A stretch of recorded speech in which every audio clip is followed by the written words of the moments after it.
That green flag drops at 2:30 on Sunday. Reporting at the Speedway, I'm Michelle Knezovic. That will wrap it up for the first week of training camp. Starting on Monday, the players are going to hit the weight room for a week of conditioning, just one step closer to field play. How tall are you? 6'9". Okay, let's see. I think I'm as tall as you. We didn't know if 2020 would give us a football season. Now, just 15 days until Jacksonville. If you win a national championship, you're not going to dance? No, I don't do that. I don't do that. We won 11 of them, and I haven't danced at any of them yet. Matter of fact, I didn't dance when I could dance. Well, Coach will not be dancing, but make sure to follow their team. This first week is just being used for players to go in and get their COVID-19 tests before they can hit the field. We got a chance to talk to Matt Taylor, the voice of the Colts, and he said that these rookies are going to need to prove themselves early if they want to secure a spot on the roster. Today, the Colts spoke to the media, and although they didn't practice yesterday, they used the time to have vulnerable conversations and make a plan for action. Today, I have with me Monica McNutt, basketball analyst for ESPN, Fox Sports, MSG Network, dabbled with overtime a little bit, and Georgetown Bowler. Whatever you're giving to the Salvation Army, let people know which one so they can go and find your pieces of clothing.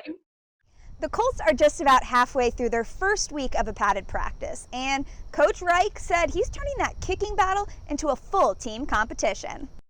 A crazy year, but they're in the spotlight right now and really using their voices to make a change in this country. But gearing up this week, we're just 15 days away until their first game in Jacksonville. Nick, what is practice going to look like today? And you were on the Instagram page breaking some ankles, they said.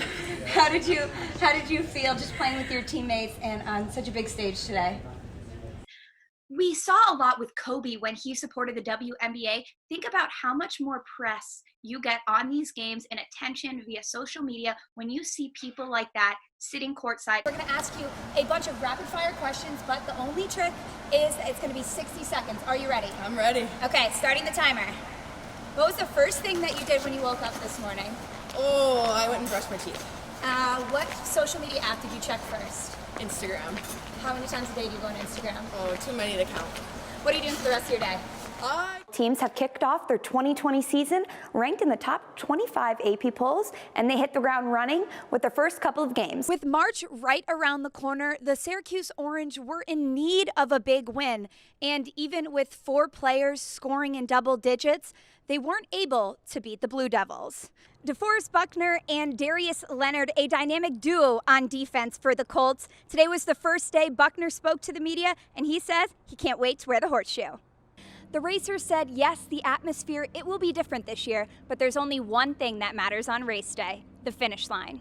The first big domino is falling. The Big Ten is expected to cancel their college football season tomorrow.